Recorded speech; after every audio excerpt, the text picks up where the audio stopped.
Vous voyez du violet partout sur TikTok et Instagram, voilà pourquoi.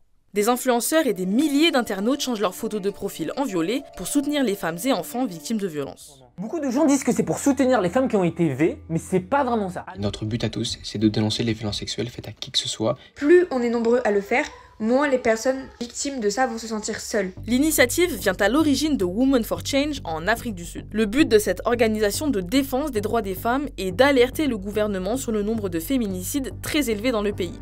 Entre 2023 et 2024, il y a eu plus de 5500 féminicides en Afrique du Sud, selon les services de police. Women for Change veut profiter du sommet du G20 à Johannesburg du 22 au 23 novembre pour pousser le gouvernement à agir. L'organisation a déjà demandé à ce que les violences sexistes en Afrique du Sud soient déclarées en catastrophe nationale dans une pétition. Elle rassemble plus d'1 million de signatures à ce jour, mais la demande a été rejetée par le gouvernement.